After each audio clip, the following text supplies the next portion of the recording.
yang terkasih dalam Kristus Yesus, pada perayaan pesta Natal hari pertama, itu kelebihan HKBP. Semua hari, hari Minggu, hari kematian, hari kebangkitan, hari kenaikan, hari Natal. Itu kelebihan HKBP, harinya itu yang penting. Yaitu dari Injil Yohanes pasal yang pertama, diawali ayat yang pertama hingga ayat yang ke-14. Saya akan membacakan bagi kita. Pada mulanya adalah firman. Firman itu bersama-sama dengan Allah, dan firman itu adalah Allah. Ia pada mulanya bersama-sama dengan Allah. Segala sesuatu dijadikan oleh Dia, dan tanpa Dia tidak ada satu pun yang telah jadi dari segala yang telah dijadikan. Dalam Dia ada hidup, dan hidup itu adalah terang manusia. Terang itu bercahaya dalam kegelapan, dan kegelapan itu tidak menguasainya. Datanglah seorang yang diutus Allah, namanya Yohanes. Ia datang sebagai saksi untuk memberikan kesaksian tentang terang itu, supaya oleh dia semua orang menjadi percaya. Ia bukan terang itu, tetapi ia harus memberi kesaksian tentang terang itu. Terang yang sesungguhnya yang menerangi setiap orang sedang datang ke dalam dunia. Ia telah ada di dalam dunia, dan dunia dijadikan olehnya, tetapi dunia tidak mengenalnya. Ia datang kepada milik kepunyaannya, tetapi orang-orang kepunyaannya itu tidak menerimanya. Tetapi semua orang yang menerimanya diberinya kuasa supaya menjadi anak-anak Allah, yaitu mereka yang percaya dalam namanya. Orang-orang yang diperanakkan bukan dari darah dan dari daging, bukan pula secara jasmani oleh keinginan seorang laki-laki, melainkan dari Allah. Firman itu telah menjadi manusia dan diam di antara kita, dan kita telah melihat kemuliaannya, yaitu kemuliaan yang diberikan kepadanya sebagai anak tunggal Bapa, penuh kasih karunia dan kebenaran. Demikian firman Tuhan. Dikotisme. Kala itu pada Yohanes menuliskan surat ini sedang merajalela. Ajaran mereka mengatakan tak mungkin yang kudus itu bergabung dengan yang fana, sehingga mereka tidak mengakui Allah yang penuh kekudusan mau hadir menjadi manusia. Itu persoalan kala itu yang dihadapi Yohanes. Maka Yohanes memakai istilah logos, firman. Pada mulanya, kalau kita baca Kejadian 1 ayat 1, pada mulanya, itulah firman itu. Dia hadir ke dunia ini, mempunyai daging, menjadi manusia. Sebenarnya tidak bingung kita kalau ada orang mengatakan masa Allah jadi manusia. Kenapa harus bingung? Dia Allah, mau jadi apapun dia bisa. Tetapi kalau manusia jadi Allah, itu yang kita bingungkan.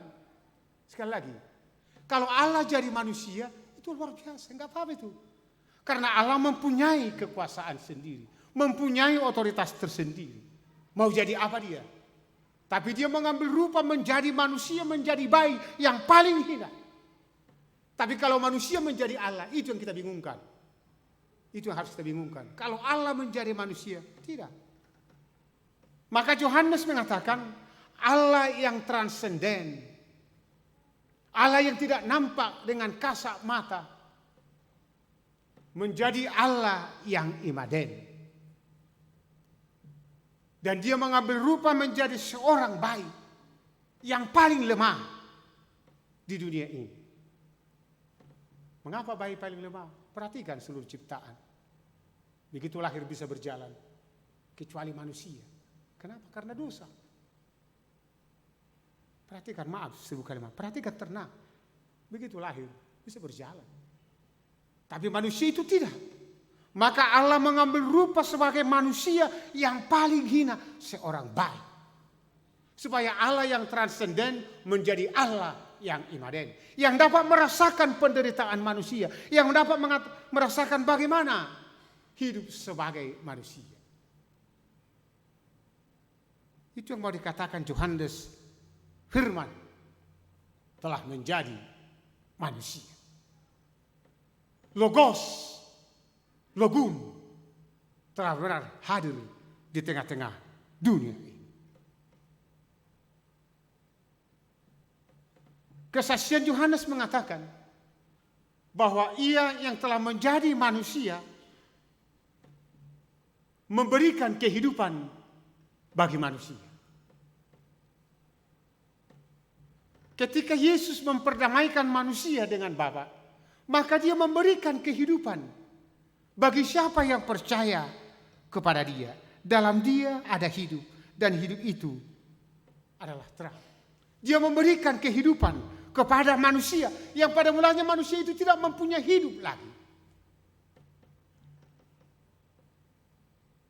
Pernah saya katakan dalam khotbah, kalau Yesus tidak hadir ke dunia ini, berarti kita ini tak ubahnya seperti orang-orangan di tengah sawah. Menakut-nakuti. Karena tidak mempunyai hidup. Tapi dia firman yang menjadi manusia memberikan kehidupan bagi setiap orang yang percaya kepada dia. Dan bukan hanya itu juga. Dia juga memberikan terang.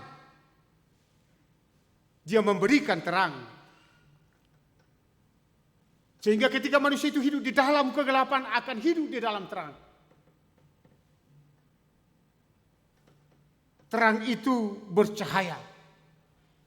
Khotbah saya minggu yang lalu, pas khotbah sekolah minggu, Matius 5, 13 sampai 16. Jadilah garam dan jadilah terang. Minggu yang lalu khotbah sekolah minggu. Ketika dia memberikan hidup, dia juga memberikan terang. Agar setiap orang yang percaya kepadanya memberikan terang-terang dimanapun berada. Dan ingatlah saudaraku, tidak pernah terang itu lebih besar daripada yang diterangi. Tapi dia mampu menerangi sebesar apapun. Apakah itu benar? Nabi yang paling besar yang hidup di dalam perjanjian lama dan perjanjian baru adalah Yohanes sendiri. Maka Yohanes memberikan kesaksian tentang firman yang telah menjadi manusia. Kesaksian ini benar. Dan ini adalah kesaksian Yohanes sendiri. Yohanes sebagai perintis jalan bagi Kristus. Yohanes sebagai perintis jalan bagi Kristus. Dia memberitakan tentang kelahiran Kristus. Ada kesempatan untuk bermegah, tapi dia tidak mau. Tapi dikatakan dia membuka tali kasutnya pun saya tidak pantas. Sungguh luar biasa itu. Tugas daripada seorang hamba adalah membuka tali kasut. Tapi Yohanes nabi yang paling besar karena hidup di dalam perjanjian lama dan hidup dalam perjanjian baru, membuka tali kasutnya menjadi hamba Yesus juga tidak akan mampu. Maka kesaksian itu betul saudaraku yang terkasih dalam Kristus Yesus.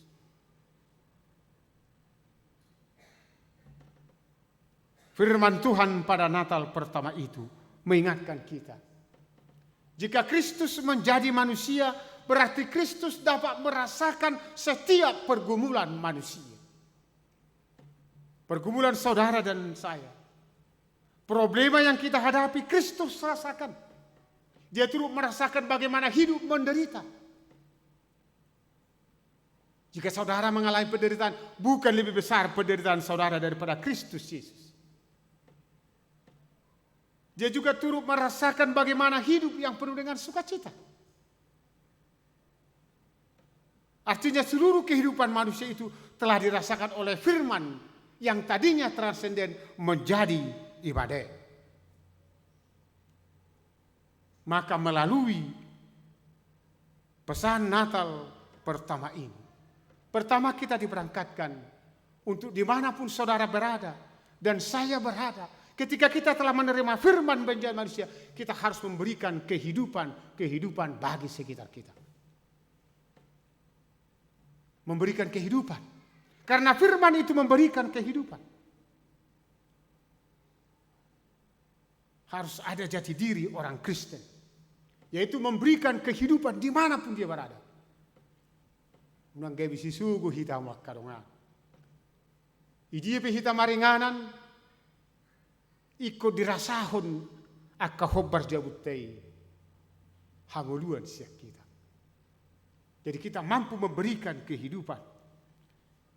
Yang kedua, pesan Natal yang kedua, kita diberangkatkan kata kita hidup di dalam firman yang telah menjadi daging.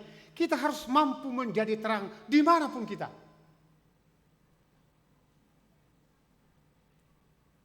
Harus mampu menjadi terang. Dan itu panggilan kita. Kita harus mampu menjadi terang dan memberikan terang-terang selanjutnya kepada sesama, kepada tetangga, dimanapun kita berada. Baik dalam dunia pekerjaan kita berikan terang.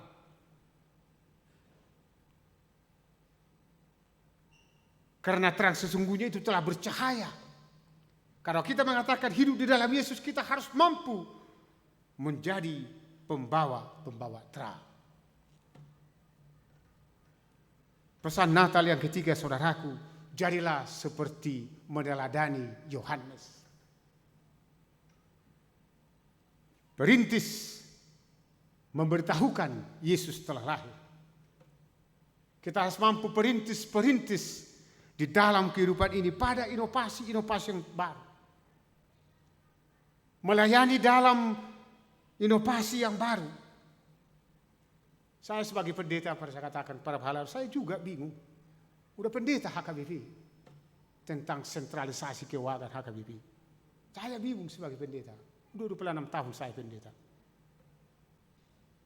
Tapi bagaimana kita menjadi perintis seperti Yohanes, menerima itu dengan baik. Agar kedepannya HKBP, terkhususnya HKBP Bandung Reformanda, semakin mampu menjadi perintis-perintis yang lain buat pekerjaan dan pelayanan Tuhan. Saudaraku yang terkasih dalam Kristus Yesus, ketika pesan Natal itu sekaligus merangkum firman yang menjadi manusia, ingatlah, saudara tidak sendiri. Karena firman itu telah menjadi manusia, dia merasakan bagaimana pergumulan kita, dia merasakan bagaimana penderitaan kita, dia mengalami seperti yang kita alami. Tetapi ketika kita menerima Yesus Kristus yang lahir di Bethlehem, mari kita jadikan hati kita menjadi palungan. Maka dari palungan itu ada sumber kehidupan. Mari kita jadikan hati kita menjadi palungan, maka dari palungan itu terbit terang. Mari kita jadikan hati kita menjadi perintis-perintis untuk menuju yang terbaik. Selamat hari Natal. Tuhan Yesus memberkati. Amin. Allah Bapa di surga,